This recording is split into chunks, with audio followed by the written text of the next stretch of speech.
Mesdames, Messieurs, nous allons avec Christiana Figueres et Manuel Pulgar Vidal vous dire quelques mots. Cette conférence de presse ne pourra pas être très longue puisque nous devons au plus tard avoir terminé à -20 et on ne pourra pas aller au-delà. Donc je vais vous dire quelques mots. Ensuite, Manuel, Christiana, si chacun est d'accord. Auparavant, je voudrais commencer par des observations, une observation qui n'est pas reliée à nos travaux de ces 3 derniers jours. Je voudrais saluer l'excellente nouvelle des résultats des élections en Birmanie, qui marque une étape majeure dans la marche de ce pays vers la démocratie. Et nous nous réjouissons beaucoup pour le peuple birman. Pour ce qui concerne les travaux qui nous ont occupés ces 3 derniers jours, pendant que nous travaillons, un certain nombre de rapports étaient publiés qui montrent à quel point les menaces contre lesquelles nous entendons agir sont graves. Dimanche, la Banque mondiale annonçait que 100 millions de personnes supplémentaires risquaient de basculer dans l'extrême pauvreté d'ici 2030 s'il n'y avait pas des efforts de réduction des émissions de gaz à effet de serre et d'adaptation immédiatement. Et lundi, l'Organisation météorologique mondiale, l'OMM, annonçait que le niveau de concentration des gaz à effet de serre dans l'atmosphère avait atteint un nouveau record l'an dernier. Face à la gravité de ces menaces, nous avons, en ce qui concerne la conférence de Paris, une obligation absolue de succès. Et ce qui m'a frappé, comme mes amis, dans ces travaux, au cours de ces 3 jours, c'est que cette nécessité d'obtenir un succès, quelle que soit la différence des uns et des autres, elle était palpable. S'agissant de cette pré-COP, après que nous ayons reçu les représentants de la société civile, nous nous sommes réunis. 70 pays étaient représentés, dont 60 par leurs ministres. Et nous avons notamment accueilli avec plaisir la nouvelle ministre du Canada, qui nous a fait part de l'engagement de son gouvernement à jouer un rôle plus volontariste que par le passé. La première chose que je retiens de cette réunion, c'est la confirmation d'une volonté partagée de parvenir à un accord universel en décembre à Paris. Un compromis ambitieux est à notre portée et toute une série de propositions concrètes ont été faites en ce sens. Nous nous sommes organisés pour que les travaux représentent 4 thèmes: le niveau d'ambition de l'accord, l'équité et la différenciation, les financements engagés après 2020 et les actions à mener et les soutiens mobilisés avant 2020. Je ne vais pas entrer dans les détails, il y aura un compte-rendu précis de nos travaux, mais je crois qu'on peut dire que sur 5 points au moins, des avancées ont été constatées. La première question, le premier point sur lequel une avancée a été constatée, c'est l'idée qu'un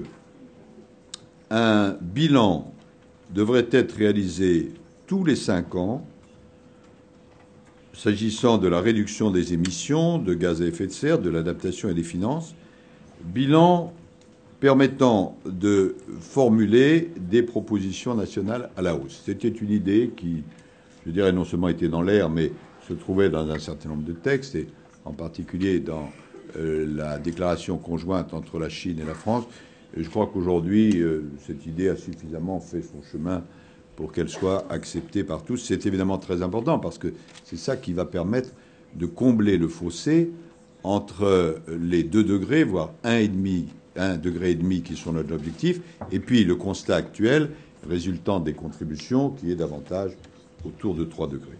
Donc là, il y a une première avancée. Une deuxième avancée que j'ai constatée dans les différents groupes de travail qui se sont réunis, c'est le principe de ce qu'on appelle en anglais no backtracking, c'est-à-dire pas de recul pour tous les pays, et qu'au contraire, il faut qu'il y ait une progression de leurs engagements pour tous les pays. Ça, évidemment, c'est quelque chose de très important. Le troisième élément, c'est sur les objectifs. Bien sûr, chacun s'accorde sur l'objectif de 2 degrés, et si possible 1,5 degré. Mais il y a eu toute une série de discussions sur une formulation d'un objectif de long terme qui puisse être opérationnel. En anglais, la formulation qui semble avoir un large accord, c'est Low Emission Climate Resilient Pathway, ce qui pourrait être traduit en français par une trajectoire d'émissions basses et adaptée au climat. Et ça permet de pousser plus loin l'objectif et donc l'ambition. Quatrième point qui m'a paru représenter une avancée, je dis cela à travers les travaux des groupes, c'est en ce qui concerne les finances post-2020. Il nous a semblé que désormais un plancher était accepté, ce qui n'était pas évident avant. Vous savez que l'objectif annuel pour 2020 a été fixé à 100 milliards de dollars des pays du Nord vers les pays du Sud concernant le climat. Et la question était ouverte est toujours ouverte bien sûr, pour l'après 2020. Mais cette notion qu'il y ait une sorte de plancher à 100 milliards et additionnellement qu'il puisse y avoir des contributions de nouveaux financeurs, c'est quelque chose qu'on a retrouvé dans les discussions et qui, jusqu'à présent, n'avait pas été abordé de façon aussi nette. Enfin, la cinquième avancée, je ne voudrais pas être plus long, c'est que nous avons discuté de la façon d'engager nos travaux pour la COP de Paris proprement dite. Nous sommes mis d'accord pour que, à l'issue de la première journée qui sera consacrée aux interventions des chefs d'État et de gouvernement, et à ce stade, nous avons déjà reçu 117 réponses positives, et donc il y aura 2 grandes salles qui seront mises à disposition de ces interventions pour qu'elles puissent avoir lieu simultanément sans prendre trop de temps. À l'issue donc de cette première journée, qui est le 30 novembre, qui aura lieu et qui est un lundi, les travaux commenceront. Auparavant, bien sûr, dans les jours et les semaines qui viennent, il y aura eu toute une série de discussions. Les choses ne s'arrêtent pas ici, mais les travaux effectifs commenceront le lundi soir. Et j'ai demandé que le texte, qui devra bien sûr avoir avancé, puisse m'être remis en tant que président de la COP au plus tard le samedi à midi, afin que les dernières questions qui resteront à trancher puissent faire l'objet de discussions et de décisions entre le samedi et la fin de la conférence de Paris. Voilà quelques éléments. L'atmosphère était tout à fait excellente et les choses ne vont pas s'arrêter ici puisque nous avons un certain nombre d'échéances qui viennent dans les jours prochains, avec parmi les réunions importantes un sommet entre l'Union européenne et l'Afrique ce jeudi à La Valette, le sommet du G20 en Turquie qui a lieu les 15 et 16 novembre, un sommet France-Océanie les 25 et 26 novembre à Paris et le sommet du Commonwealth à Malte fin novembre, auquel d'ailleurs se rendra le président de la République. Il y aura bien sûr d'autres réunions, mais celles-ci sont parmi les plus spectaculaires et institutionnelles. Moi-même, j'aurai l'occasion de me rendre d'ici là dans quelques pays. Bref, nous avons franchi avec cette pré-COP, quand je dis nous, c'est les 3 qui sont ici, puisque les 3 font la paire, si je puis dire. Nous travaillons étroitement ensemble et je veux vraiment remercier Manuel Pulgar-Vidal, président en exercice de la COP20, parce que le tandem qui est formé entre le Pérou et la France est tout à fait remarquable. Et puis, remercier Christiana Figueres qui connaît le sujet mieux que personne et qui assure vraiment une excellente coordination entre les Nations Unies, la conférence et nous-mêmes. Nous avons donc franchi avec la COP, pré-COP, une étape importante avant Paris, mais nous restons plus que jamais mobilisés. Et je dirais pour conclure que la tâche qui nous reste est considérable, mais le succès est indispensable. Manuel. Thank you very much, my friend, Minister Fabius. And let me share with you some reflections around this meeting. 2 days ago, when we began this pre-COP, I've raised the question of what does it mean, a pre-COP? Because a pre-COP, it is not a time for negotiating, but it is a time to build trust and confidence. And I felt completely encouraged with the result that we have reached in different topics, in ambition, in equity and differentiation, in finance, and in pre-2020 action. And I think that this pre-COP has created a good atmosphere of confidence and trust to move this process forward and to move this process toward an agreement by December the 11th here in Paris in the COP21. Let me also talk something about the process.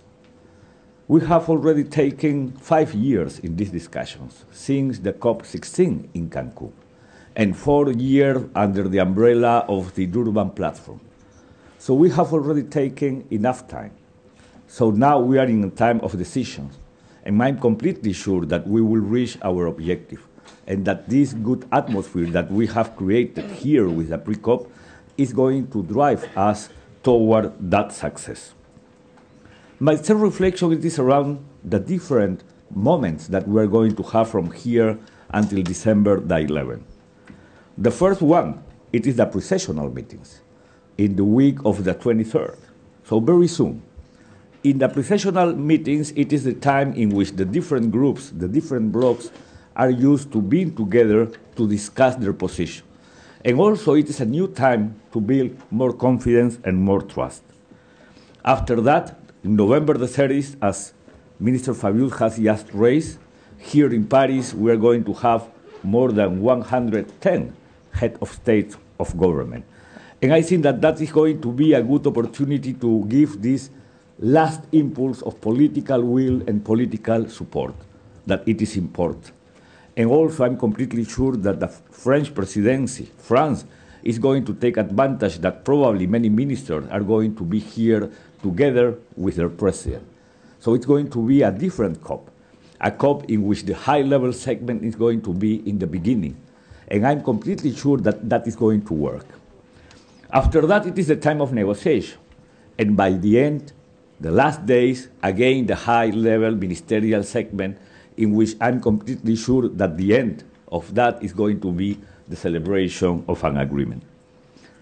And my fourth reflection, it is about the principles of the negotiation, in which France it is completely committed based on the principles of openness, transparency, inclusiveness, and party-driven. That it is very important because there are more than 190 parties that are part of the convention that needs to be and feel to be part of this process. And in this case, this pre-COP has not been an open-ended meeting, but just open.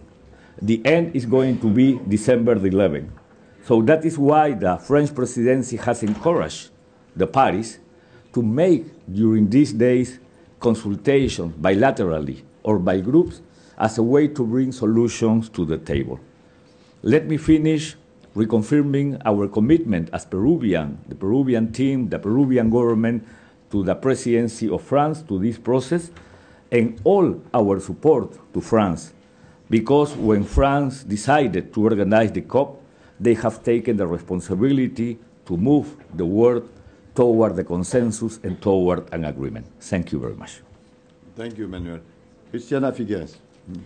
Thank you very much, Minister Fabius, and good afternoon to all of you. I would like to start by thanking Minister Fabius and his fantastic team for this pre-COP, Minister Fabius did not say that this is the largest pre-COP we have ever had in the history of the convention.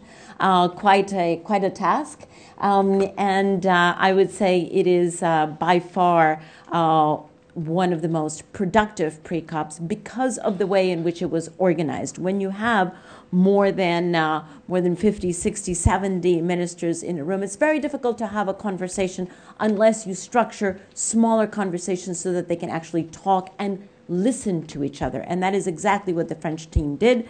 Hence, we have the very good results that Minister Pulgar Vidal and Minister Fabius have shared with you. I heard 3 messages coming out of these 3 days. The first, that ministers reaffirm that it continues to be entirely possible to come to an agreement, despite the complexities which are evident to all, despite the current length of the text, despite all challenges that are in front of us, it continues to be entirely possible. Second, that it is actually necessary, not only possible, but necessary to come to an effective and ambitious agreement in Paris, because it is the only way to begin to manage the risks that are embedded in unaddressed climate change, in particular for those countries that are most affected. So it is possible, it is necessary, but the other third message that I heard very clearly is a renewed understanding of the urgency. It is possible, it is necessary, and it is urgent.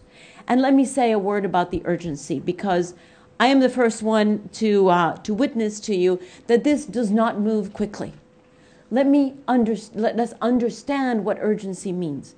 Urgency means that we are coming to the last possibility to turn the emissions that have continued and still continue today to increase. We have to get them to the point where they turn the corner and begin to decrease. That doesn't mean that at the end of the COP in Paris, we're going to be on a solid straight line to 2 degrees. What it means is that the Paris Agreement will set the structure, will carve out the roadmap, if you will, for governments and private sector together and civil society together, all of them together, to begin to turn the curve and put us on to that path over a certain period of time. That is the urgent part, and I did hear today from ministers a renewed call to act now because of the urgency. Thank you so much. Merci beaucoup, Christiana. Maintenant, la parole est à... Enfin, les questions pour ceux qui souhaitent les poser. Nous avons 10 minutes. Allez-y, madame. Laura Marlowe de l'Irish Times. Monsieur le ministre, le président Hollande, hier, au Collège de France, a parlé d'un conseil de sécurité du climat. Il a appelé, il veut des lois et des punitions pour les pays qui ne respectent pas leurs engagements. Est-ce que vous en avez discuté au cours du pré-COP?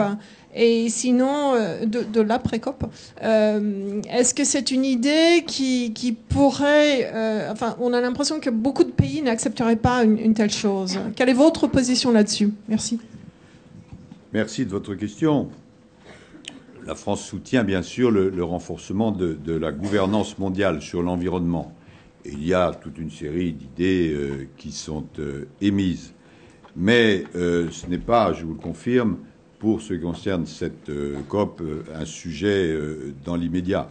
Notre priorité, c'est vraiment de trouver un accord universel à Paris. Alors, il y a des idées, je le répète, qui sont élaborées, plus ou moins ambitieuses, certaines très ambitieuses, mais dans cette COP de Paris, ce n'est pas une disposition qui sera examinée.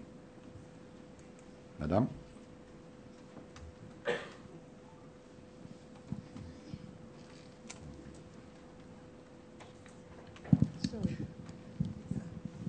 Merci, bonjour, Florencia Ángeles de la W Radio de Colombie. Pour Madame Figueres, je vais parler en español. Para hablar concretamente de las acciones, ¿cuándo podemos ver que esas acciones que se van a concretar en la cumbre 21 estén ya en vigor, sobre todo para los países de África que son los más afectados por este cambio climático? ¿Cuándo lo podemos ver? Gracias. Well, actually, the good news is that nobody is waiting either for a Paris Agreement or, in fact, for 2020, when the Paris Agreement will go into force, in order to act. The fact is that if you just look at the Nazca portal, which is one small window into the reality of the world, you see that there is a daily growing number of companies, of investors, of cities, of regions that are already acting, as are countries. The same can be true for countries, for national governments, because many of the INDCs represent certainly policies and measures that they would want to take in the future, but many are actually already underway. So there is no such thing as waiting for Godot. Godot is already here, and the fact is that we are quite appreciative of the fact that what the Paris Agreement is going to do is it's going to mark a turning point. It will not create a turning point, because the turning point is already underway, and the Paris Agreement will only mark and accelerate it. Je voudrais ajouter, en confirmant tout à fait ce qu'a dit Christiana Figueres, que nous avons le plaisir d'apprendre que de nouvelles INDC vont être publiées.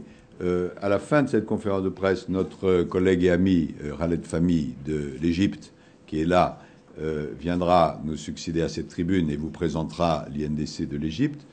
L'Arabie Saoudite a publié son INDC, que nous n'avons pas pu encore examiner sur le fond, mais elle a été publiée, ainsi que le Soudan, et nous sommes sensibles au fait que ces pays aient choisi le moment de l'après-COP pour rendre public leur contribution. Donc il y a un mouvement qui est en train de s'amplifier, qui évidemment est un mouvement positif.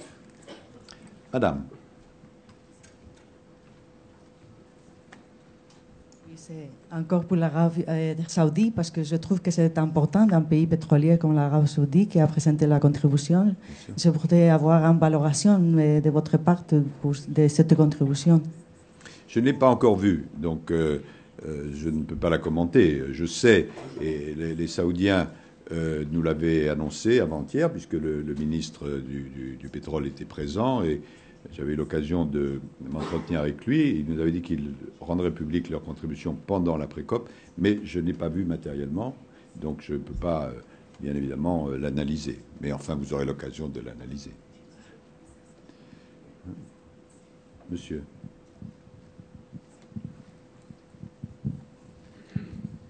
Bonjour, André Neto pour Estado de São Paulo du Brésil. Vous croyez qu'il y a un cœur de marge de manœuvre pour augmenter, pour améliorer, disons, les INDC au cours de la COP 21 ? Vous avez cette expectative ? Oui, je ne sais pas ce qu'en pensent mes collègues. Je vais faire une réponse que je crois réaliste. Dans l'immense majorité des cas, le travail a été fait, réfléchi par des équipes qui étaient au gouvernement lorsque l'INDC a été publié et qui sont encore au gouvernement maintenant.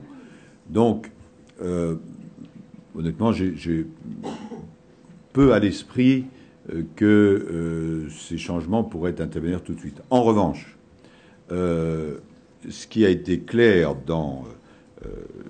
et c'est un acquis de cette pré-COP, c'est qu'il y aura des révisions périodiques. Le chiffre de tous les 5 ans a été cité, et il ne faudra pas nécessairement attendre 2015-2020 pour qu'il y ait ces révisions.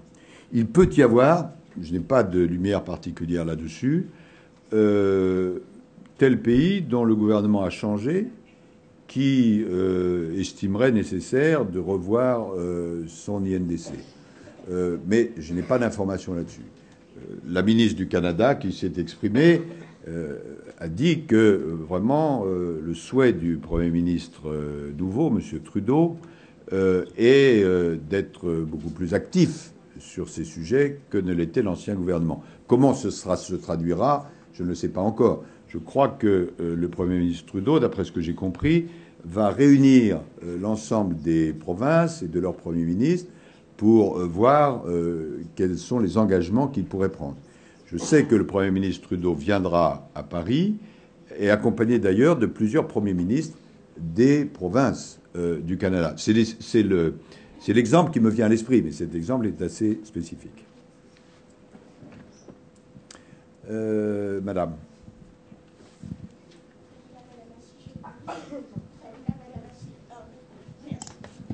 Falilac, Madame Assis, Géopolice France Télévisions.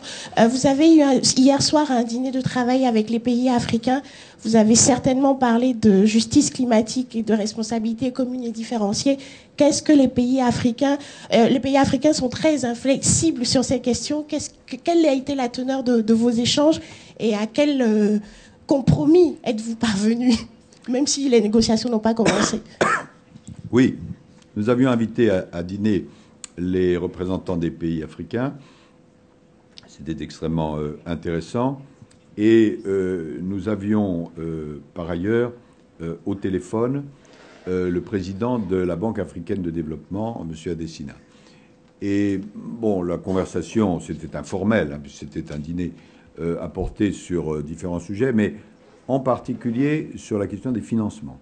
Puisque vous savez que l'Union africaine a décidé des projets très importants dans le domaine de l'énergie, que justement notre collègue égyptien, c'est l'Égypte qui préside l'AMCEN et qui donc est chargé politiquement de faire avancer tout cela, cependant que la Banque africaine de développement, elle, est chargée de l'implémentation technique. Et donc, nous avons parlé de tout cela parce qu'il y a beaucoup de projets.